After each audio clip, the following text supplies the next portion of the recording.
തിന്മയെ നമ്മൾ തടയണം. അതാണ് നമുക്ക് വേണ്ടത്. അതിനുള്ള നന്മയായ പ്രവർത്തനങ്ങൾ നമ്മൾ കാഴ്ചവെക്കണം. അപ്പോൾ നമ്മുടെ യുവാക്കൾ നന്നായി വരും. അവർക്ക് നമുക്ക് നല്ല അവസ്ഥയിലേക്ക് അവരെ കൈപിടിച്ചു കൊണ്ടുവരാൻ കഴിയും. ആ യുവത്വം നമ്മൾ നശിപ്പിച്ചു കളഞ്ഞാൽ അവരെ നാളെ പ്രതീക്ഷിച്ചിരിക്കുന്നത് നരകത്തിന്റെ അഗ്നികുണ്ടാരം. അതുകൊണ്ട് മാതാപിതാക്കളെ ശ്രദ്ധിക്കണം.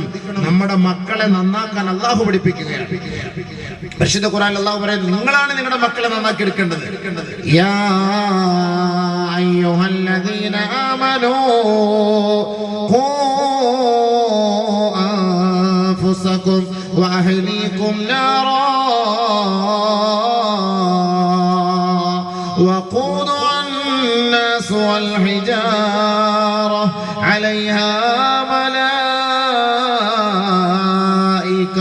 غلاظ شداد لا يعصون الله ما أمرهم ويفعلون ما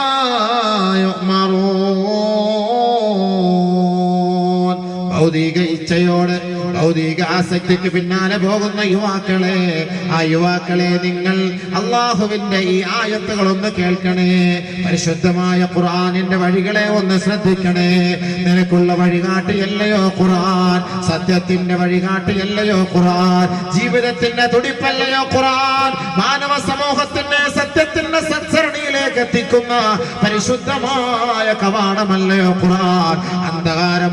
അന്ധകാര നിബിഡമായ ഇരുണ്ട യുഗത്തിൽ നിന്ന് ഈ തമസ്സുകളെ വലിച്ചെറിഞ്ഞ പരിശുദ്ധമായ ഖുർആൻ, ഈ പരിശുദ്ധ ഖുർആനിന്റെ വഴികളിലൂടെ സഞ്ചരിക്കാൻ ഇതാ യുവാക്കളെ അള്ളാഹു നിങ്ങളെ ക്ഷണിക്കുകയാണ്. ഏ മനുഷ്യരെ, ഏ മാതാപിതാക്കളെ, ഏ സത്യവിശ്വാസികളെ, നിങ്ങൾ നിങ്ങളുടെ ശരീരത്തെയും നിങ്ങളുടെ കുടുംബക്കാരെയും നരകത്തിന്റെ ജ്വാലകളിൽ നിന്ന് നിങ്ങൾ രക്ഷപ്പെടുത്തേണമേ. നരകത്തിന്റെ അഗ്നിയിൽ നിന്ന് രക്ഷപ്പെടുത്തേണമേ. വഖൂദുഹന്നാസു വൽ ഹിജാറ, ആ നരകത്തിൽ കത്തിക്കപ്പെടുന്നത് മനുഷ്യരാണ്, കല്ലുകളാണ്. മനുഷ്യരാണ്, കല്ലുകളാണ്. ഈ റോഡ് ടാർ ചെയ്യാൻ വേണ്ടിട്ട് ഒരുക്കുന്ന കല്ലുകളുണ്ട്, മെറ്റിലൊക്കെ ഇട്ട് കത്തിക്കുന്നത്. എന്നാലേ നല്ല പവറിൽ കത്തുള്ളൂ. അതുകൊണ്ടാണ് നരകത്തിൽ അല്ലാഹു മനുഷ്യനോടൊപ്പം നല്ല പവറിൽ കത്താൻ കല്ലുപയോഗിച്ചത്. ഖുർആനിൽ അല്ലാഹു തആല പറയുന്ന വാക്കാണ് വഖൂദുഹാ, ആ നരകത്തിൽ കത്തിക്കപ്പെടുന്നത് അന്നാസു മനുഷ്യരാണ്, വൽ ഹിജാറ കല്ലുകളാണ്. അല്ലാഹു നമ്മളെ കാത്തുരക്ഷിക്കട്ടെ. അല്ലാഹു നമ്മളെ കാത്തുരക്ഷിക്കട്ടെ. നബീന റസൂലുള്ളാഹി തങ്ങളെ പറയുകയാണ്, സുബ്ഹി നമസ്കാരം കഴിഞ്ഞും മഗ്രിബ് നമസ്കാരം കഴിഞ്ഞു 7 പ്രാവശ്യം നിങ്ങൾ അല്ലാഹുവിനോട് നരകത്തിൽ നിന്ന് കാവൽ ചോദിക്കണേ. അല്ലാഹുമ്മ അജ്റനി മിനന്നാർ, അല്ലാഹുമ്മ അജ്റനി മിനന്നാർ, അല്ലാഹുമ്മ അജ്റനി മിനന്നാർ. സുബ്ഹി നമസ്കാരം കഴിഞ്ഞു മഗ്രിബ് നമസ്കാരം കഴിഞ്ഞു 7 പ്രാവശ്യം. സുബ്ഹി നമസ്കരിക്കാൻ എവിടെ ചെറുപ്പക്കാർ? എവിടെ സുബ്ഹി നമസ്കരിക്കാൻ ചെറുപ്പക്കാർ? കുറെ എക്സ്പയർ ആയ വയസ്സന്മാർ, വയസ്സായ കുറെ കളവന്മാര്. പിന്നെ തണുപ്പും കൂടെ അടിച്ചാൽ പിന്നെ ഒട്ടുമില്ല സംഭവം. പിന്നെ ആര് അജിർണാമരണം ആര് പറയാം? മഗ്രിബിന്റെ സമയത്തോ ഒന്ന് തിയേറ്ററിൽ, അല്ലെങ്കിൽ ബീർ വൈൻ ഷോപ്പില്, ഇല്ലെങ്കിൽ കളി കണ്ടുകൊണ്ട് എവിടെയെങ്കിലും ഒക്കെ ഇരിക്കും. അല്ല മഗ്രിബിന്റെ സമയത്ത് അല്ലാഹുമ്മ അജ്ർനി മിനന്നാർ പറയുന്നത് എവിടെയുള്ള സമയം? ഈ 2 സമയത്ത് നിങ്ങൾ 7 പ്രാവശ്യം പറയണം. നബി സല്ലല്ലാഹു അലൈഹി വസല്ലം തങ്ങൾ പറഞ്ഞു നരകത്തിൽ നിന്ന് മോചനത്തിന് വേണ്ടിയിട്ടാണ്.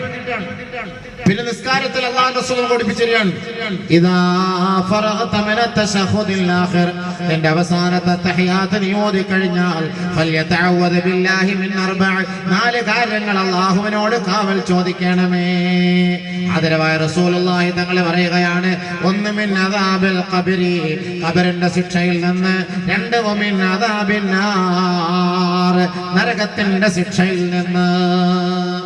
അത് നിസ്കാരത്തിൽ ചോദിക്കാനാ പറഞ്ഞത്. നിസ്കാരം അല്ലാഹുമായുള്ള ബന്ധമാണ്. സ്വലാത്ത് മിഅ്റാജുൽ മുഅ്മിനീൻ, മുഅ്മിനീങ്ങളുടെ മുനാജാത്താണ്, മുഅ്മിനീങ്ങളുടെ മിഅ്റാജാണ്. നമസ്കാരം നമ്മുടെ സംസ്കാരമാണ്. ആ നമസ്കാരമില്ലാത്തവന് എന്ത് ജീവിതം? അവന്റെ ഈമാൻ തന്നെ പോയി, അവന്റെ ഈമാൻ തന്നെ ഫസാദായി. അവന് മുഅ്മിനായി മരിക്കാൻ സാധിക്കുകയില്ല. കുഫറിന്റെയും ഈമാന്റെയും ഇടയിലുള്ള വ്യത്യാസം നമസ്കാരമാണ്. നമസ്കാരം ഇല്ലാത്ത യുവാക്കൾ എങ്ങനെയാണ് നരകത്തിൽ രക്ഷപ്പെടാൻ ചോദിക്കുക?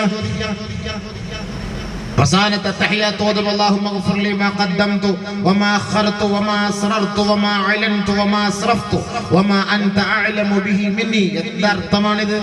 എന്ത് വലിയ അർത്ഥമാണ്. അല്ലാഹുവേ, ഞാൻ അറിഞ്ഞുകൊണ്ട് ചെയ്തത്, ഞാൻ അറിയാതെ ചെയ്തത്, ഞാൻ ഒറ്റയ്ക്ക് ചെയ്തത്, ഞാൻ കൂട്ടത്തിൽ ചെയ്തത്, ഞാൻ സാരമായി ചെയ്തത്, ഞാൻ നിസാരമായി ചെയ്തത്, ഞാൻ പകലിൽ ചെയ്തത്, ഞാൻ രാത്രി ചെയ്തത്, യാ അല്ലാഹ് നീ എനിക്ക് മാപ്പാക്കി തവടച്ചവനെ.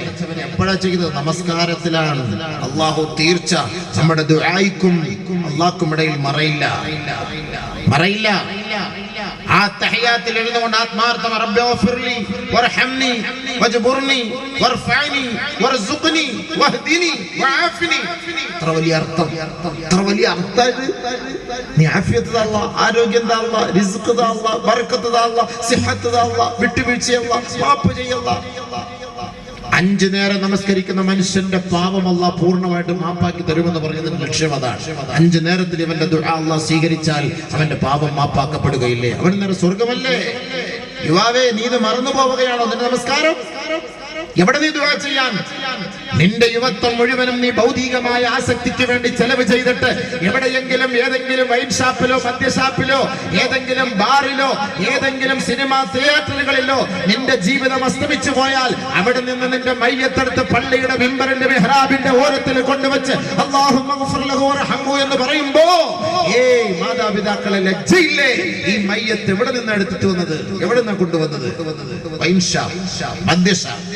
എന്തല്ലാഹുമ്മ ഗ്ഫിർ ലഹു വർഹംഹു? വെള്ളമടിച്ച് കഞ്ചാവ് കഴിച്ച് കഞ്ചാവ് കുത്തിക്കയറ്റി അതിലും വഴങ്ങാതെ വരുമ്പോ പാമ്പിനെ കൊണ്ട് തന്റെ നാവിന്റെ അടിയിൽ കടിപ്പിച്ചിട്ട് മദ്യത്തിന്റെയും മയക്കുമരുന്നിന്റെയും ആസക്തിയിൽ തന്റെ യുവത്വത്തിന്റെ പ്രസരിപ്പ് മുഴുവനും നഷ്ടപ്പെടുത്തി കളയുന്ന യുവതലമുറകൾ. അവൻ ചത്ത് മൃതശരീരം, അവന്റെ മൃതശരീരത്തെ നമ്മൾ പൊക്കിയെടുത്ത് പള്ളിയിൽ കൊണ്ടുവച്ച് നമസ്കരിപ്പിച്ചാൽ ആ മനുഷ്യൻ എങ്ങനെ പൊറുക്കപ്പെടുമെന്നാണ് നിങ്ങൾ ഈ പറയുന്നത്? യുവാക്കളെ മനസ്സിലാക്കാത്ത എന്ത്? ഹിന്ദു നമ്മളെ വ്യത്യാസം എന്താ? പിന്നെ ഹിന്ദുവിന്റെ മയ്യത്ത് കൊണ്ടങ്ങോട്ട് വെക്കാൻ ഓണാക്കാൻ ഒരൊറ്റ കടി തീർന്നു, സംഭവം ഫ്രൈ ആയി സംഭവം. അതേപോലെ ഏക സിവിൽ കോഡ് കൊണ്ടുവരാൻ പോലില്ലേ? ഏക സിവിൽ കോഡ് നമ്മളെല്ലാവരും ഒറ്റക്കെട്ടായിട്ട് നിൽക്കണം. ഏക സിവിൽ കോഡ് കൊണ്ടുവന്നു കഴിഞ്ഞാൽ എന്താ സംഭവിക്കുന്നത്? മുസ്ലിങ്ങളുടെ മയ്യത്തും മക്കബറെ കൊണ്ട് നടക്കാൻ പറ്റൂല, ഭൂമിയിലൊന്നും നടക്കാൻ പറ്റൂല ആരെയും. പിന്നെന്താ ചെയ്യണം? എല്ലാം ഫ്രൈ ആക്കുക, കയറ്റുക, മയ്യത്ത് നിസ്കരിക്കുക, വൈദ്യുതി ശ്മശാനത്തിലോട്ട് കയറ്റുക, ഒരു ചാടിന് അടിച്ചു കഴിഞ്ഞു പൊടിയായി. എല്ലാം അടിച്ച് തൂത്ത് തരും, കൊണ്ടുവന്ന് വെച്ചിട്ട് അൽ ഫാത്തിഹ. ചാരം എന്നല്ല പറയാ, ചാമ്പൽ, ചാരം. ആ ചാരത്തിന്റെ മുന്നിൽ നമ്മൾ ഫാത്തിഹ ഓതേണ്ടി വരും. ആ ഒരു നിയമം ഇവിടെ പാസ്സാകാതിരിക്കാൻ നമ്മൾ ഒറ്റക്കെട്ടായി പ്രവർത്തിക്കുകയും ഒറ്റക്കെട്ടായി ദുആ ചെയ്യുകയും വേണം. നമ്മൾ ഏത് ഗ്രൂപ്പായാലും നമ്മുടെ ശരീഅത്തിന്റെ വിഷയമാണ്. ഗ്രൂപ്പിൽ അങ്ങോട്ടും ഇങ്ങോട്ടും വ്യത്യാസം ഉണ്ടെങ്കിലും ശരീഅത്തിന്റെ നിയമത്തിൽ വ്യത്യാസമൊന്നുമില്ല. മുത്തലാഖ് തന്നെയാണ് സംഭവം. തലാഖിന്റെ വിഷയത്തിൽ ആർക്കും അഭിപ്രായ വ്യത്യാസങ്ങളൊന്നുമില്ല. നമ്മളെ സുന്നികൾക്കിടയിൽ നമുക്ക് അഭിപ്രായ വ്യത്യാസമില്ല. 3 തലാഖ് ഒറ്റയ്ക്ക് ചൊല്ലിയുള്ളത് ജായിസാകും. അത് ഉമർ റളിയല്ലാഹു തആല അൻഹുവിന്റെ വാക്കാണ്. അത് നമ്മൾ സ്വീകരിക്കണം എന്നുള്ളത് ബഹുമാനപ്പെട്ട സുന്നത്താണ്. അത് അഹ്ലുസുന്നത്തുൽ ജമാഅത്തിന്റെ അഖീദയാണ്. അതിനെ ഒന്നും മാറ്റിമറിക്കാൻ ആരെ കൊണ്ട് സാധ്യമല്ല. അതൊക്കെ നമുക്കറിയാവുന്ന സത്യമാണ്. പക്ഷേ ആ ഒരു തലാഖിനെതിരെയുള്ള ചർച്ചകളാണ് ഇവിടെ നടക്കുന്നതെങ്കിൽ നമ്മൾ ശക്തിയുക്തം ഒറ്റക്കെട്ടായിട്ട് നിന്നുകൊണ്ട് നമ്മൾ അതിനെ നേരിടണം. അതാണ് നമുക്ക് വേണ്ടത്. ബഹുഭാര്യത്വത്തിന്റെ പേരിൽ, മുത്തലാഖിന്റെ പേരിൽ പരിശുദ്ധമായ ഇസ്ലാമിനെ ശരീഅത്തിനെ കൈവാരിത്തേക്കുമ്പോ എന്താണ് ശരീഅത്ത്, എന്താണ് ഇസ്ലാം എന്ന് നമ്മളെ പഠിപ്പിച്ചു കൊടുക്കണം, മനസ്സിലാക്കണം. ഇന്ന് കൂടുതലും ബഹുഭാര്യത്വം ഹിന്ദുക്കൾക്കിടയിലാണ്, മുസ്ലിങ്ങൾക്കിടയിലല്ല.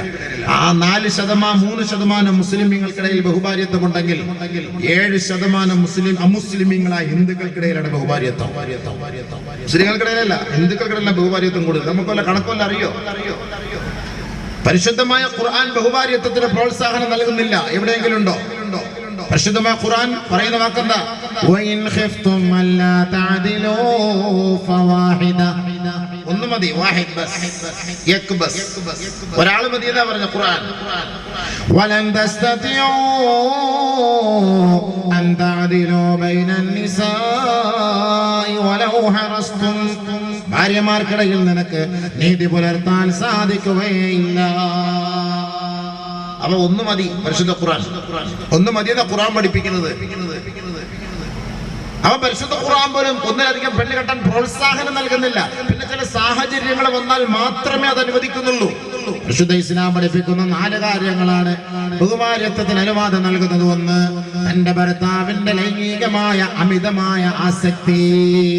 ആ ആസക്തിയെ നിയന്ത്രിക്കാൻ തന്റെ ഏക ഭാര്യയെ കൊണ്ട് കഴിയാതെ വന്നാൽ പരിശുദ്ധമായ ശരീഅത്ത് പറയുന്നു അവന് മറ്റൊരു വിവാഹം കഴിക്കാം. മനസ്സിലാക്കണത്? ഒരാൾക്ക് ചിലപ്പോ 1 കൊണ്ടോ 2 കൊണ്ടോ 3 കൊണ്ടോ ഒന്നും തൃപ്തിപ്പെടാൻ പറ്റൂല. ഭർത്താവ് ചെറുപ്പക്കാരൻ, നല്ല ചെറുപ്പക്കാരനാണ്, നല്ല ആഫിയത്ത്, നല്ല ചാപ്പാടിലടിക്കാൻ നല്ല ഉഷാറായിട്ട് ദുമാന്നിരിക്കുന്ന ചങ്ങാതിക്ക് 1, 2 ഒന്നും പറ്റുന്നില്ല. 2, 3, 4 പ്രാവശ്യമൊക്കെ ചില ഭാര്യയുമായിട്ട് ബന്ധപ്പെടേണ്ട. ഓക്കാണേ പറ്റുന്നില്ല. ഓൾക്ക് അതേ ഷുഗർ, പ്രഷർ, മുട്ടാല് വേദന, നടുവ് വേദന, അങ്ങനെ ഊരവേദന, ഇത് വേദന, ഓളിങ്ങനെ ബുദ്ധിമുട്ടാണ്. പിന്നെ അങ്ങനെ സംഭവിക്കുക. അങ്ങനത്തെ ഒരു സാഹചര്യം വന്നാൽ എന്ത് ചെയ്യാം? ചില ഹൈദിന്റെ സമയത്ത് 7 ദിവസം വരെ ഒന്നും പ്രതീക്ഷിക്കാനുള്ള ആഫിയത്ത് പോലില്ല. ഓൻ ചില വ്യഭിചാരത്തിലേക്ക് പോകും. നിഫാസ് 40 ദിവസം വരെ അള്ളാഹ് ഓനെ കൊണ്ട് പറ്റും. ചില ആളുകൾക്ക് അങ്ങനത്തെ ചില ബുദ്ധിമുട്ടുണ്ടാവും. ചില ആളുകൾക്ക് പ്രശ്നമില്ല, ഭൂരിപക്ഷം ആൾക്ക് പ്രശ്നമില്ല. പക്ഷെ ചില ആളുകൾക്ക് അങ്ങനെ വന്നു പോയാൽ എന്ത് ചെയ്യാം? ഇസ്ലാം അനുവദിക്കുന്ന നിയമമാണ്. രണ്ടാമതായിട്ട് സ്ത്രീകൾക്ക് ലൈംഗികമായ ആസക്തി കുറവ്. ചില ഭാര്യമാർക്ക് താല്പര്യം ഉണ്ടാവില്ല. ഭാര്യമാർക്ക് ചിലപ്പോൾ താല്പര്യം, ഓളെ പോയിട്ട് നേരത്തെ പോയി കിടന്ന് ഉറങ്ങും. ഓനെന്താ ചെയ്യാ? 2 റക്അത്ത് സുന്നത്ത് നിസ്കരിച്ച് സുബ്ഹാനല്ലാഹ് സുബ്ഹാനല്ലാഹ് സുബ്ഹാനല്ലാഹ് യാ അല്ലാഹ് മാഫി ഫായദ യാ അല്ലാഹ് രഹ്സോ യാ അല്ലാഹ് വളച്ചവൻ ജാക്കായി मैं क्या करेंगे कुछ भी नहीं कर सकते सो रही है അല്ലടന്ന് ഉറങ്ങാൻ ഞാൻ എന്താ ഇപ്പൊ ചെയ്യാ? അവളെ നോക്കിയിട്ട് സിയാറത്ത് ചെയ്യാന്നല്ലാതെ മറ്റു മാഫി ഫായദ ഒരു ഫായദയില്ല, ഗുണമില്ല. അവൾക്ക് അതിന് താല്പര്യമില്ല. ഉസ്താദ് എനിക്കതിന് വലിയ താല്പര്യമില്ല ഉസ്താദ്, എന്ത് ചെയ്യാൻ? അപ്പൊ ഭർത്താക്കന്മാരുടെ ആവശ്യങ്ങൾ നിറവേറ്റി കൊടുക്കാൻ ഒരു ഭാര്യയെ കൊണ്ട് കഴിയാതെ വന്നാൽ ഇവൻ വ്യഭിചാരത്തിലേക്ക് പോകും. അങ്ങനെ വ്യഭിചാരത്തിൽ പോകുന്നതിനേക്കാൾ നിനക്ക് അഭികാമ്യം മറ്റൊരു വിവാഹം കഴിക്കലാണ്. ഓളെ വിടണ്ട, ഓളെ വെച്ചോ, ഓളിരിക്കട്ടെ. ഇടക്കിടക്ക് ഓളെ ഒന്ന് തവാഫ് ചെയ്യുക, ബാക്കി മുഴു തവാഫ് ഇപ്പുറത്തോട്ട് മാറ്റുക. അങ്ങനെ അനുവദനീയമായ നിലയിൽ, ജായിസായ നിലയിൽ. അപ്പൊ അങ്ങനെ ആയിക്കോ. ഇനി 3ാമത്തെ കാര്യം വന്ധ്യയായ ഭാര്യ. അന്ധ്യയായ ഭാര്യ എന്ന് പറഞ്ഞാൽ മക്കളില്ല, വർഷങ്ങളായി, 10 വർഷമായി, 15 വർഷമായി, 18 വർഷമായി, 20 വർഷമായി മക്കളില്ല. ഒരു കുട്ടിക്ക് വേണ്ടി കൊതിക്കുന്ന ഒരു ചെറുപ്പക്കാരൻ, ഒരു യുവാവ്, ഒരു മനുഷ്യൻ, അവൻ്റെ ആഗ്രഹമല്ലേ അവന് മറ്റൊരു വിവാഹം കഴിക്കാം. ഓളെ വിടണ്ട, ഓളും ഇരിക്കട്ടെ, അൽഹംദുലില്ലാഹ് ബർക്കത്തിലിരിക്കട്ടെ. 4ാമത് ഭാര്യയ്ക്ക് മാറാ വ്യാധിയാണ്, മാറാ രോഗമാണ്. അവൾക്ക് ആ രോഗം മാറുന്നില്ല. ശാരീരികമായി ബന്ധപ്പെടാനോ ഭർത്താവിനെ താങ്ങാനോ ഉള്ള ശക്തി അവൾക്കില്ല, കഴിവില്ല. അങ്ങനത്തെ ഒരു സാഹചര്യത്തിൽ ആ പെണ്ണിനെ നിർത്തിക്കൊണ്ട് തന്നെ മറ്റൊരു വിവാഹം നമുക്ക് കഴിക്കാം. അതല്ലാതെ ചുമ്മാ നിങ്ങൾ കല്യാണം കഴിക്കാൻ പറ്റില്ല. ഇപ്പൊ കൊല്ലത്തുനിന്ന് ഞാനിവിടെ കൃഷ്ണാപുരത്തുനിന്ന് കൃഷ്ണാപുരം ഒരു പെണ്ണ്, മംഗലാപുരത്തുനിന്ന് ഒരു പെണ്ണ്, ഇവിടുന്ന് സംഭ്യാപുത്തൂർ നാളെ പ്രസവം, അവിടെ പോകുമ്പോ ആടുന്ന ഒരു പെണ്ണ്. അങ്ങനെ കാണുമ്പോ മുണ്ടുരിയുന്ന മാതിരി, വസ്ത്രം ഉരിയുന്ന മാതിരി ഇഷ്ടാനുസരിച്ച് പോകുമ്പോ വരുമ്പോ പെണ്ണ് കെട്ടുന്ന സംസ്കാരം ഇസ്ലാമിനില്ല. ഇസ്ലാമിന് ആ സംസ്കാരം ഇല്ല. ഒന്നുകൊണ്ട് തൃപ്തിപ്പെടണമെന്ന് ഖുർആൻ പഠിപ്പിക്കുമ്പോ ഹിന്ദുക്കൾ എന്താ പഠിപ്പിക്കുന്നത്? ഋഗ്വേദം എന്താ പഠിപ്പിക്കുന്നത്? മനുസ്മൃതി എന്താ പഠിപ്പിക്കുന്നത്? തിസ്യോ വർജാനു പൂർവേണ ദ്വാതദൈഘായദാക്രമം. തിസ്യോ വർജാനു പൂർവേണ ദ്വാതദൈഘായദാക്രമം. ബ്രാഹ്മണ ക്ഷത്രിയ വിഷാ ഭാര്യാസ്വശൂദ്ര ജന്മനാ. ബ്രാഹ്മണ ക്ഷത്രിയ വിഷാ ഭാര്യാസ്വശൂദ്ര ജന്മനാ. വർണ്ണക്രമം അനുസരിച്ച് ബ്രാഹ്മണന് 3 പെണ്ണ്, ഒറ്റയടിക്ക് 3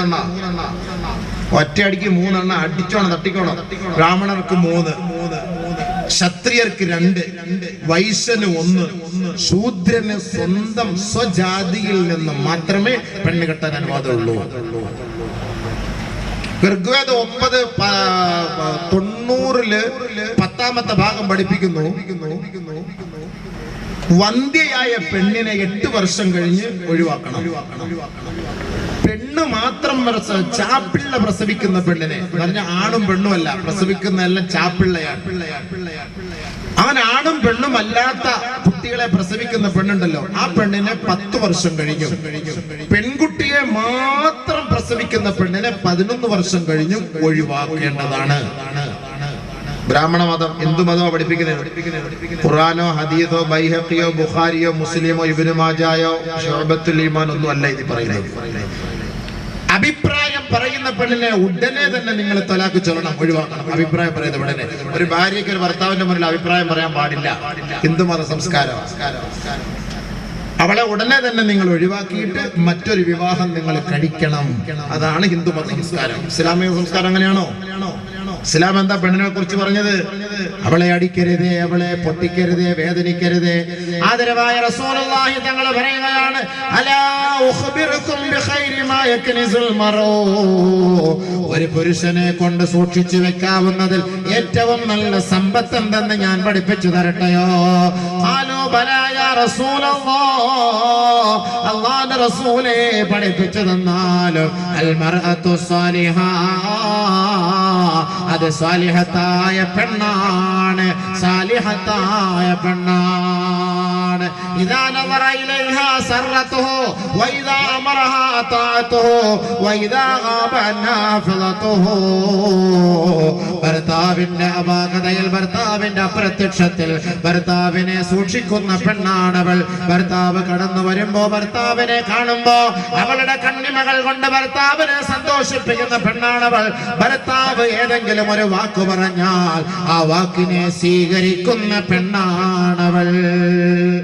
ആദരവായ റസൂലുള്ളാഹി തങ്ങൾ പറയുകയാണ്, വലാ തദ്രിബിൽ വജ്ഹ വലാ തുഖബ്ബിഹ് വലാ തഹജുർ ഇല്ലാ ഫിൽ ബൈത്ത്. നിങ്ങളുടെ ഭാര്യയുടെ മുഖത്ത് നിങ്ങൾ അടിക്കരുത്, നിങ്ങളുടെ ഭാര്യയോട് ചൊടിച്ച് നിങ്ങൾ കിടക്കരുത്. നിങ്ങളുടെ ഭാര്യയ്ക്ക് ഇഷ്ടപ്പെടാത്ത സംസാരങ്ങളോ ഇഷ്ടപ്പെടാത്ത പേരുകളോ കൊണ്ട് നിങ്ങളുടെ ഭാര്യയെ നിങ്ങൾ അഭിസംബോധന ചെയ്യരുത്. ഔ കമാ ഖാല ഹബീബുനാ റസൂലുള്ളാഹി. ഏത് മത പഠിപ്പിക്കുന്ന? ഭാര്യ അടിക്കരുത് പോലും. ഭാര്യയായിട്ട് ഭാര്യയും അവർക്ക് ഇഷ്ടപ്പെടാത്ത വാക്ക് പറയരുത്. പോത്തെ, കഴുത, എരുമ, കാളെ, അങ്ങനെയൊന്നും വിളിക്കാൻ പാടില്ല ഭാര്യയെ. ഖുർആൻ പഠിപ്പിക്കണം, ഹദീസ് പറയാണ്, അങ്ങനെ വിളിക്കാൻ പാടില്ല ഭാര്യയെ. വലാ തഹജുർ ഇല്ലാ ഫിൽ ബൈത്ത്.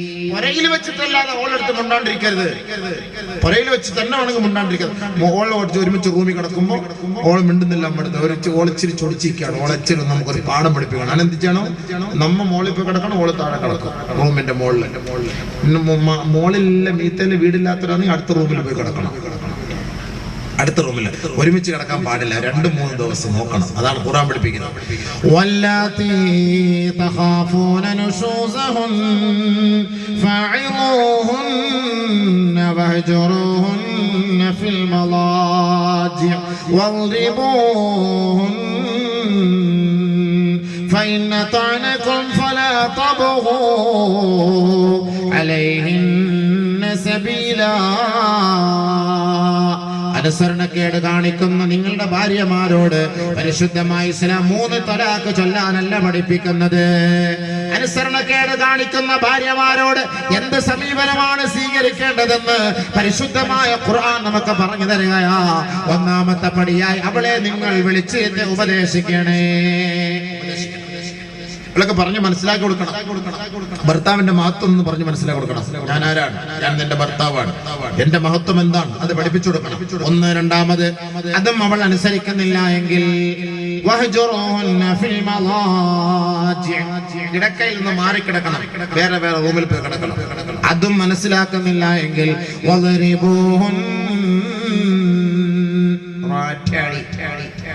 ഒരടി. അടി എന്ന് പറഞ്ഞാൽ പൊട്ടാത്ത അടി, വേദനിക്കാത്ത അടി, അത് ഭീഷണിപ്പെടുത്തുന്ന രീതിയിലടി. തട്ടികളാണ് അങ്ങനെ കൊണ്ട് അടിക്കല്ലേ. അപ്പൊ ഓളങ്ങനെ പേടിച്ചിട്ടില്ല. അങ്ങനെ ഒന്ന് ഭയപ്പെടുത്തുന്ന രീതിയിലൊരു അടിയാണ് ഇസ്ലാം. ഇങ്ങനെ പെണ്ണുങ്ങൾക്ക് ഇത്രയും സ്വാതന്ത്ര്യം നൽകുന്ന മതം പരിശുദ്ധ ഇസ്ലാം. എന്നാ പിന്നെ അങ്ങോട്ട് മൊഴിയെല്ലാം പറയൂലേ, ഓളെ അങ്ങോട്ട് തലാക്കൊല്ലാൻ. ഇന്ത്യ ചരിത്രത്തിൽ 90% ഡിവോഴ്സ്, വിവാഹമോചനം ഹിന്ദുക്കളിലാണ്. രാഹുൽ ഈശ്വർ എന്ന് പറയുന്ന ഹിന്ദുവാദിയ പറയുന്ന വാക്കത്. രാഹുൽ ഈശ്വർ മുസ്ലിം അല്ല, അയാള് ഹിന്ദുവാണ്. അയാൾ പറഞ്ഞ വാക്കാണ്. 90% ഹിന്ദുക്കളിലാണ് ഇവിടെ നടക്കുന്ന ഡിവോഴ്സ്. പിന്നെ ഇവിടെ മുത്തലാഖ്, പിന്നെ ഇവിടെ ബഹുഭാര്യത്വം പറഞ്ഞു.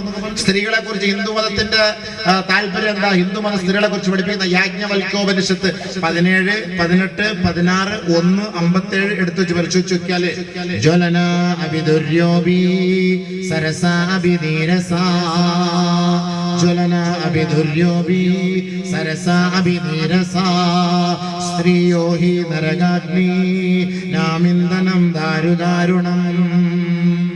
കാണുമ്പോൾ കാണാൻ രസമുള്ളവളാണെങ്കിലും കാണാൻ നമുക്ക് ചന്തമുള്ളവളാണെങ്കിലും അവള് രസഹീനയാണ്, ഒരു ടേസ്റ്റും ഇല്ലാത്തവളാണ്. ടേസ്റ്റ് ഇല്ല, അത് തൊട്ട് നോക്കണം, അറിയാം ടേസ്റ്റ് ഉണ്ടോ ഇല്ലോ എന്നറിയാൻ. ടേസ്റ്റ് ഇല്ല, രസഹീനയാണ്. സ്ത്രീയോ ഹി നരകാഗ്നി നാമിന്ദനം ചാരുദാരുണം. സ്ത്രീയെ മോഹിക്കുന്നവൻ അവൻ നരകത്തിന്റെ അഗ്നിക്കരയാണ്. സ്ത്രീ എന്ന് പറയുന്നത് നരകാഗ്നിയാണ്, ആ നരകത്തിന്റെ ഇന്ധനമാണ് പോലും. അതാ പഠിപ്പിക്കുന്നത്. നമുക്ക് അങ്ങനെ പറയാൻ പറ്റുമോ? കാമനാംന കിരാതേന വികീർണ മുഗ്ധചേതസ മാര്യോ നരവിഹംഗന മംഗബന്ധനവാഗുര ആര്യോ നരവിഹംഗന മംഗബന്ധനവാഗുര. കാമദേവനാകുന്ന കിരാതൻ മനുഷ്യനാകുന്ന പക്ഷികളെ വലയിൽ വീഴ്ത്താൻ ഉപയോഗിച്ച സാധനമാണ് മുഗ്ധ ചേതസ്സുകളായ നാരിമാർ എന്ന് പറഞ്ഞാല് ആണുങ്ങളെ സോപ്പിടാൻ പറ്റിയ സാധനമാണ് ഈ പെണ്ണുങ്ങള്. ചുമ്മാ അല്ല ഇങ്ങനെ ലൈൻ അടിച്ച് കൂടുന്നതില്ല, എന്റെ പിന്നാലെ പോകുന്നത്. അങ്ങനത്തെ സാധനമാണ് ഈ പെണ്ണുങ്ങൾ.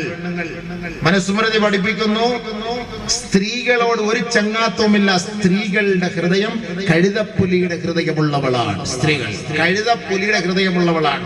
മനുസ്മൃതി ഋഗ്വേദമൊക്കെ പഠിപ്പിക്കാണ്. നമുക്കങ്ങനെ പറയാൻ പറ്റും? നമ്മൾ ഇസ്ലാം എന്താ പഠിപ്പിക്കുന്നത്? ഖൈറു മതാഇ ദുനിയാ അൽ മർഅതു സ്വാലിഹാ അദ്ദുനിയാ കുല്ലുഹാ മതാ. ദുനിയാവ് മുഴുവനും വിഭവങ്ങളാണ്, വിഭവങ്ങളാണ്. ഖൈറു മതാഇ ദുനിയാ അൽ മർഅതു സ്വാലിഹാ. ദുനിയാവിലെ ഏറ്റവും വലിയ വിഭവം അത് സ്വാലിഹത്തായ പെണ്ണാണ്, സ്വാലിഹത്തായ പെണ്ണാണ്. പരിശുദ്ധമായ ശരീഅത്ത് സ്ത്രീകൾ 4 മാനദണ്ഡമല്ലേ നൽകുന്നത്? 4 മക്കാനത്തുകളല്ലേ ഇസ്ലാം നൽകുന്നത്? ഒന്ന് ഉമ്മ,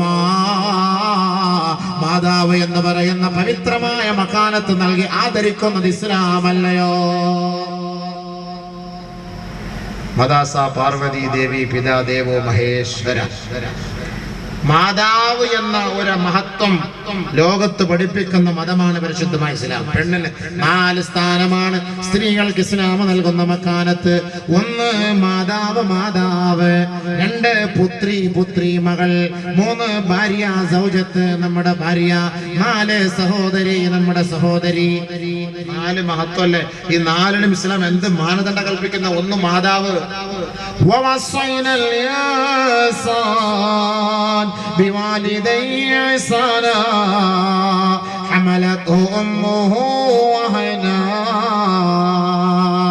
حملته أمه وهنا على وهن وفصاله في عامين أن اشكر لي ولوالديك إلي المصير إلي المصير. പരിശുദ്ധമായ ഖുർആൻ ഉമ്മാന്റെ മഹത്വം വിളിച്ചോതുകയാണ്. ഏത് മതത്തിലാണ് ഇത്ര വിശാലമായ നിലയിൽ ഇത്ര മഹത്വം ഒരു പെണ്ണിന് വേണ്ടി പഠിപ്പിച്ചു കൊടുക്കുന്ന മതം? ഇസ്ലാം അല്ലാത്ത മതം ഏതാണോ? പരിശുദ്ധമായ ഖുർആൻ പറയുകയാണ്, അല്ലാഹു റബ്ബുൽ ഇസ്സത്ത് നമ്മളോട് വസിയത്ത് ചെയ്യുകയാണ്, നിന്റെ മാതാവിനോട് നീ നല്ല നിലയിൽ പെരുമാറണമേ. മാതാവിനോട് നല്ല നിലയിൽ, നല്ല സ്വഭാവത്തോടെ മാതാവിനെ നീ കാണണമേ. കാരണം ദുഃഖത്തിന്റെ മേൽ ദുഃഖം സഹിച്ച്, ക്ഷീണത്തിന്റെ മേൽ ക്ഷീണം സഹിച്ച് എന്നെ ഗർഭം ചുമന്നുകൊണ്ട് നടന്ന് നൊന്ത് പ്രസവിച്ച ഉമ്മയാണ് നിന്റെ ഉമ്മ. മനസ്സിലായില്ലേ? ഈ പറയുന്ന പെണ്ണുങ്ങൾക്ക് സ്ഥാനമൊന്നും ഇസ്ലാമിൽ ഇല്ല എന്ന് പറയുന്ന ആണുങ്ങളൊന്ന് ഗർഭിണിയാവണം. അപ്പൊ അറിയാം, ഗ്യാസ് കയറിയാൽ മതി അവൻ എന്ന് പറയണക്കും. ഗ്യാസിന്റെ അവസ്ഥ ഉണ്ടെങ്കിൽ അപ്പൊ ഒരു 10 മാസം ഒന്ന് ഗർഭം ചുമന്ന് നടന്നുള്ള അവസ്ഥ എന്തായിരിക്കും? ഓന്റെ അവസ്ഥ എന്താ? ഓനെ കൊണ്ട് സാധിക്കുമോ? 2 ദിവസം മലം പോയിട്ടില്ലെങ്കിൽ ഓനെ കൊണ്ടുള്ള ഹാൽ എന്തായിരിക്കും? അങ്ങൊന്ന് വിളിച്ചോക്ക്. 2 ദിവസം മലം പോയില്ലെങ്കിൽ ഇപ്പൊ പെണ്ണുങ്ങൾക്ക് എത്ര വലിയ സ്ഥാനം ഇസ്ലാം നൽകുന്നല്ലേ, ഉമ്മാന്റെ സ്ഥാനല്ലേ നൽകുന്ന ഇസ്ലാം. ഇതൊക്കെ പഠിക്കണ്ടേ, നമ്മൾ പഠിക്കണ്ടേ, മുസ്ലിം ഉമ്മത്ത് പഠിക്കേണ്ടത് അറിയോ? ഉമ്മാന്റെ സ്ഥാനം ഉപ്പായേക്കാൾ സ്ഥാനം കൂടുതൽ ഉമ്മാക്കാണ്. ഖുർആൻ പഠിപ്പിക്കുന്നതാണ് ഉപ്പായേക്കാൾ സ്ഥാനം. 3 സ്ഥാനം ഉമ്മാക്കും, പിന്നെ 4ാമത് ഉപ്പാക്ക് സ്ഥാനം. ഹദീസ് കുട്ടിപാടിന് അങ്ങോട്ടൊന്നും പറയാൻ സമയമില്ല, നമ്മൾ പോകുന്നുണ്ട് കൂടുതൽ പെട്ടെന്ന് പോവാണ്. അപ്പൊ ഉമ്മാന്റെ സ്ഥാനം ഇസ്ലാം പഠിപ്പിക്കുന്നു, വലിയ മഹത്വമാണ്. അതുകൊണ്ടാണ് ഉപ്പാന്റെ കാലിന്റെ കീഴിലാ സ്വർഗം എന്നുള്ള പഠിപ്പിച്ചില്ലല്ലോ, റസൂൽ ഞങ്ങൾ പഠിപ്പിച്ചില്ലല്ലോ. പിന്നെ ആരുടെ കാലിന്റെ കീഴിലാ സ്വർഗം? ഉമ്മാന്റെ കാലിന്റെ കീഴിലാ സ്വർഗം. ഉമ്മാന്റെ കാലിന്റെ കീഴിലാണ് സ്വർഗം, മാതാവിന്റെ കാലടിയിലാണ് സ്വർഗമെന്ന് പഠിപ്പിച്ച നബിയുനാ ഷഫീഉനാ റസൂലുള്ളാഹി സ്വല്ലല്ലാഹു അലൈഹി വസല്ലം. മാതാവിന്റെ കാലടിയിലാണ് സ്വർഗം. കാരണം എന്താ? ഹമലതുഹു ഖുർഹാ വവളഅതുഹു ഖുർഹാ വഹംലുഹു വഫിസാലുഹു 30 ശഹറാ. മാതാവല്ലയോ 2 വർഷക്കാലം നമുക്ക് പാല് നൽകുന്നത്? മാതാവല്ലയോ 10 മാസക്കാലം നമ്മെ കൊണ്ടു നടക്കുന്നത്? മാതാവല്ലയോ വേദന സഹിച്ച് നമ്മളെ നൊന്ത് പ്രസവിച്ചത്? ആ മാതാവിനോടൊപ്പം പിതാവിനെ നമുക്ക് തുലനം ചെയ്യാൻ കഴിയുമോ? ഇല്ല ഇല്ല. ഒരു സഹാബി അല്ലാഹുവിന്റെ റസൂലിന്റെ ഹദ്റത്തിൽ വന്നിട്ട് ചോദിക്കുകയാണ്, അല്ലാഹുവിന്റെ റസൂലേ, ഏറ്റവും കൂടുതൽ എന്റെ സഹവാസം ആരോടായിരിക്കട്ടെ? ആദരവായ റസൂലുള്ളാഹി തങ്ങൾ പറയുകയാണ്, ഉമ്മുക, നിന്റെ ഉമ്മയോടാണ്. വീണ്ടും ആ സഹാബി ചോദിക്കുകയാണ്, യാ റസൂലല്ലാഹ്, നബിയേ, രണ്ടാമതും അല്ലാഹുവിന്റെ റസൂൽ ചോദിക്കുകയാണ്, അല്ലാഹുവിന്റെ റസൂലിനോട് ചോദിക്കുകയാണ്, ഏറ്റവും കൂടുതൽ എന്റെ സഹവാസം ആരോടാകട്ടെ നബിയേ? ഖാല ഉമ്മുക, നിന്റെ ഉമ്മയോടാണ്. മൂന്നാമതും ആ സഹാബി ചോദിച്ചപ്പോ അല്ലാഹുവിന്റെ റസൂൽ പറഞ്ഞ മറുപടി, ഖാല ഉമ്മുക, നിന്റെ ഉമ്മയോടാണ്. നാലാമതാണ് അല്ലാഹുവിന്റെ റസൂൽ പറഞ്ഞത്, ഖാല അബൂക, നിന്റെ ഉപ്പയോടാണ്. 3 സമയവും ഉമ്മ, 4ാമത് ഉപ്പ. എത്ര വലിയ മഹത്വമല്ലേ ഉമ്മാക്ക്? ഇസ്ലാം നൽകുന്ന മക്കാനത്താണ്. രണ്ടാമത്, മകൾ എന്ന സ്ഥാനം ഇസ്ലാം പെണ്ണിന് നൽകുകയാണ്, പുത്രി എന്ന സ്ഥാനം നൽകുകയാണ്. ആദരവായ റസൂലുള്ളാഹി സ്വല്ലല്ലാഹു അലൈഹി വസല്ലമ തങ്ങൾ പറയുകയാണ്, മൻ കാനത് ലഹു ഉൻസാ ഫലം യഅദിഹാ വലം യുഹിൻഹാ ഫലം യൂസിറ വലദഹു അലൈഹാ അദ്ഖലഹുല്ലാഹു അൽ ജന്ന ഔ കമാ ഖാല റസൂലുള്ളാഹി. ആരെങ്കിലും ഒരു പെൺകുട്ടിയെ ആദരിച്ചാൽ, ആരെങ്കിലും ഒരു പെൺകുട്ടിയെ സഹായിച്ചാൽ, ആരെങ്കിലും ഒരു പെൺകുട്ടിയെ ഇഹാനത്ത് ചെയ്യാതെ, അവളെ നിന്ദിക്കാതെ, വേദനിപ്പിക്കാതെ, വിഷമിപ്പിക്കാതെ, ദുഃഖിക്കാതെ, പ്രയാസപ്പെടുത്താതെ ആരെങ്കിലും, ഏതെങ്കിലും മാതാപിതാക്കൾ തന്റെ മകളെ സഹായിച്ചാൽ, ആൺമക്കളെക്കാൾ കൂടുതൽ സ്ഥാനം നൽകുകയും പെൺമക്കളെക്കാൾ കൂടുതൽ സ്ഥാനം ആണിന് നൽകാതിരിക്കുകയും ചെയ്താൽ, അദ്ഖലഹുല്ലാഹു അൽ ജന്ന, അല്ലാഹു അവരെ സ്വർഗ്ഗത്തിൽ പ്രവേശിപ്പിക്കുമെന്ന് നബിയുനാ റസൂലുള്ളാഹി. പെൺമക്കൾക്ക് സ്ഥാനം കൂടുതൽ കൊടുക്കണം, ആൺകുട്ടിക്കല്ല. വലം യൂസിർ വലദഹു അലൈഹാ. ആൺകുട്ടിക്ക് കൂടുതൽ സ്ഥാനം കൊടുത്താൽ എന്താ സംഭവം? ഇതല്ല സംഭവം. ഈ മുടി ഇങ്ങനെ വെച്ചിട്ട് ഡ്രസ് കണ്ടില്ലേ കീറിയത്? 2000 രൂപ കൊടുത്ത് ജീൻസ് വാങ്ങും, ഇവിടെ കീറും. നടുക്ക് കീറി കൊടുത്താൽ ഏറ്റവും റാഹത്തായിരിക്കും. സെൻട്രലിൽ കീറിയാല് 2 സൈഡും, ബാക്കിലിനെ സെൻട്രലിൽ കീറി കൊടുക്കണം, ഫ്രണ്ടിനെ സെൻട്രലിൽ കീറി കൊടുക്കണം. ഏറ്റവും ഹയർ അത് തന്നെയാണ്. അതല്ലേ നല്ലത്. ഇവിടെ ഒക്കെ കീറുക. ഇപ്പൊ പുതിയൊരു മോഡല്, ഇത്രയും ഭാഗം നനഞ്ഞിരിക്കും, ബാക്കും അത്രയും ഭാഗം നനഞ്ഞിരിക്കും. നനയ വെള്ളത്തിൽ വീണോല്ലേ ജീൻസാണ്. നടന്നു മൂത്രമൊഴിക്കുന്നതിനെ പോലെ. ബാക്കില് വയറിളകിയ പെണ്ണുങ്ങള്, അങ്ങനെ നനഞ്ഞിട്ട് കഴുകാതെ കൊണ്ട് കിടക്കുന്ന പെണ്ണുങ്ങളെ പോലെ. അങ്ങനത്തെ ഒരു പ്രത്യേകമായ ഒരു പാൻറ്, ഇപ്പോഴത്തെ ജീൻസ്, അങ്ങനത്തെ ജീൻസ്, ഇതൊക്കെ വാങ്ങിയിട്ട് കൊണ്ടിട്ട് നമ്മുടെ കുട്ടികള്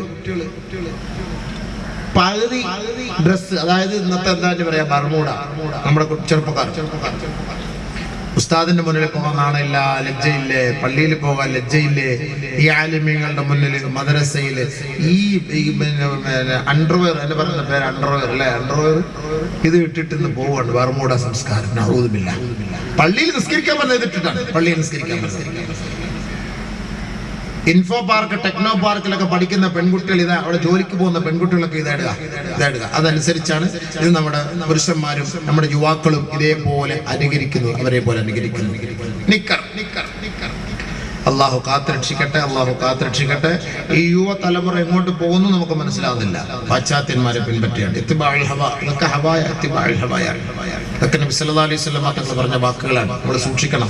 നമ്മുടെ മക്കളെ നരകത്തിന്റെ മക്കളാക്കി നമ്മൾ മാറ്റുന്നത് സൂക്ഷിക്കണം. അതുകൊണ്ട് പഠിക്ക്, ചിന്തിക്ക്. എന്റെ സഹോദരിമാരെ, യുവാക്കളെ, യുവതികളെ, ഇസ്ലാം നൽകുന്ന സ്ത്രീകൾക്ക് രണ്ടാമത്തെ സ്ഥാനം മകളാണ്.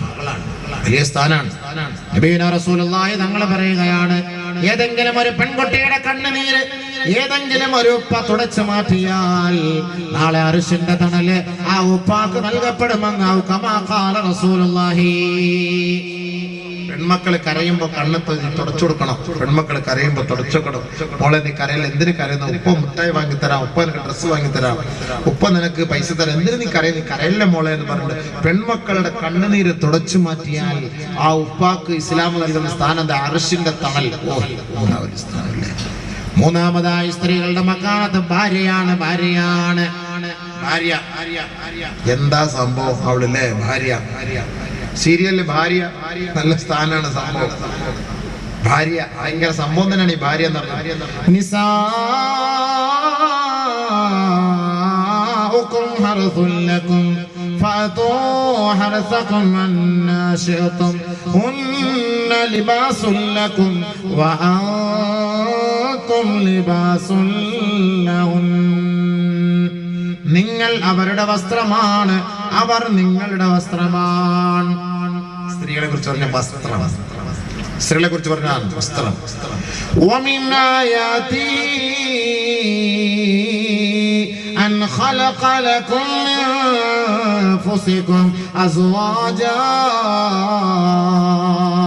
لِتَسْكُنُوا إِلَيْهَا وَجَعَلَ بَيْنَكُمْ مَوَدَّةً وَرَحْمَةً. നമുക്ക് സമാധാനമുണ്ടാകാൻ, നമുക്ക് ശാന്തി ഉണ്ടാകാൻ, നമുക്ക് മനപ്പൊരുത്തം നൽകാൻ, നമുക്ക് സാന്ത്വനമേകാനുള്ള ഉപകരണമാണ് നമ്മുടെ ഭാര്യ. സക്കീന ബീഗം, സക്കീന ബീവി എന്ന് കുളിച്ചാൽ അർത്ഥം എന്താ? മനസ്സിന് തൃപ്തി, സന്തോഷം, സമാധാനം നൽകുന്ന ആരാ? ഭാര്യയാണ്. നമുക്കൊരു രോഗം വരുമ്പോ നമ്മുടെ തലയൊക്കെ തടവി, തലോടി, കാലിലൊക്കെ എണ്ണയൊക്കെ ഇട്ട്, തൈലൊക്കെ ഇട്ട് തടയൊക്കെ തരാൻ ഭാര്യ. നമ്മുടെ ജലദോഷം പനി പിടിച്ചിട്ട് ഇങ്ങനെ മൂക്കിൽ ഇങ്ങനെ ഒലിക്കുന്നു, ഒക്കെ തുടച്ച് കളഞ്ഞ് മാറ്റി നമുക്ക് ചൂടുവെള്ളമൊക്കെ കൊണ്ട് ആവിയൊക്കെ പിടിപ്പിക്കാൻ നമുക്ക് തരുന്നതാരാ? നമ്മുടെ ഭാര്യ. ഭക്ഷണം വായിൽ വെച്ച് കഴിക്കാൻ പറ്റില്ല, സുഖമില്ല കിടക്കാണ്, വായിൽ ഭക്ഷണം എടുത്തു വെച്ച് തരും നമ്മുടെ ഭാര്യ. അതൊക്കെയാണ് ഇസ്ലാമിന്റെ നിയമം. പക്ഷെ നമ്മളത്തെ ഭാര്യ അങ്ങനെ ചെയ്യുന്നുണ്ടെന്നുള്ള അല്ലാഹു അല, നമുക്കറിയാം. അത് വിഷയം വേറെ. അത് ഉസ്താദ് പറയുന്നത് ഈ നാട്ടിലെ ഭാര്യ അല്ല, അത് കേരളത്തിലായിരിക്കും. ഇവിടെ അങ്ങനത്തെ ഭാര്യമാരത് ഇല്ല ഉസ്താദ്. അതായിരിക്കും തോന്നുന്നു അല്ലെ? ആരും മിണ്ടാത്തത് സംഭവം. ഓള് മൂക്കുകൾ ഇത് പിഴിഞ്ഞു കളയുന്ന നല്ല സാധനം. മൂക്കിൽ കൈയിട്ടാൽ തലാക്ക് ഓള് നമ്മളെ ചെല്ലും. അങ്ങനത്തെ പെണ്ണുങ്ങളെ എടുത്തല്ലേ മൂക്കിൽ കൈയിട്ടാൽ ഞങ്ങൾ പറഞ്ഞെന്താ? ഒരു ഭർത്താവിന്റെ മൂക്കിൽ നിന്ന് വരുന്ന ആ ചലമുണ്ടല്ലോ, അത് കുടിച്ചാല് പോലും ഒരു ഭാര്യയുടെ ഹക്ക് വിടുകയില്ല. മനസ്സിലായില്ലേ? മൂക്കിൽ നിന്ന് വരുന്ന സാധനമല്ല, എന്തായാലും പറയാ മൂക്കട്ട. ഇവിടെ മൂക്കട്ട എന്ന് പറയാ, ഞങ്ങളുടെ നാട്ടിൽ ഷാർജ ജ്യൂസ് എന്ന് പറയും. ആ ഷാർജ ജ്യൂസ് നിങ്ങൾ കുടിച്ചാൽ പോലും എന്താവൂല, ഒരു ഭാര്യയോടുള്ള ഹക്ക്, ഒരു ഭാര്യക്ക് ഭർത്താവിനോടുള്ള ഹക്ക് പൂർത്തിയാവൂല. അതാണ് സംഭവം. ആരെല്ലാം അങ്ങനെ കുടിക്കോ? ഇല്ല, അങ്ങനെ കുടിക്കൂല. കുടിച്ചാൽ പോലും പെണ്ണിന് ഈ ഭർത്താവിനുള്ള ഹക്ക് പൂർത്തിയാ. അത്രയ്ക്ക് ഹക്കുകളാണ് ഭർത്താക്കന്മാരോട് ഭാര്യക്ക്. ഇതവൾ അറിയുന്നില്ലല്ലോ. അറിയുന്നുണ്ടോ? ആ കൈക്കൂറ വേണോ, ആ കാവോലി വേണോ, അവർക്ക് മറ്റേ മീൻ വേണോ, അവർക്ക് ബിരിയാണി വേണോ, ദം ബിരിയാണി വേണോ, ഇതെല്ലാം വേണം. എന്നാലും എനിക്ക് ജലദോഷം, ഐഷു ഇതൊന്ന് വൃത്തിയാക്ക ഐഷു എന്ന് പറഞ്ഞാൽ ഇച്ച അത് മാത്രം പറയില്ല. ഇച്ച ഇനി നിർബന്ധിച്ചാല് ഗ്ലൗസ് വാങ്ങി കൊടുക്കണം. ഗ്ലൗസ് ഇട്ടിട്ട് എടുത്തു കൊടുക്കും. ഗ്ലൗസ്. നല്ല ഭാര്യ, എന്ത് ഭാര്യ! അപ്പൊ അതല്ല വേണ്ടത്. ഭാര്യയും ഭർത്താവിനും ഭാര്യ ഭർത്താവിന് വസ്ത്രമാണ്, ഭർത്താവ് ഭാര്യയ്ക്ക് വസ്ത്രമാണ്. അത്രയ്ക്ക് സ്നേഹമാണ്. നബിയുനാ റസൂലുള്ളാഹി സ്വല്ലല്ലാഹു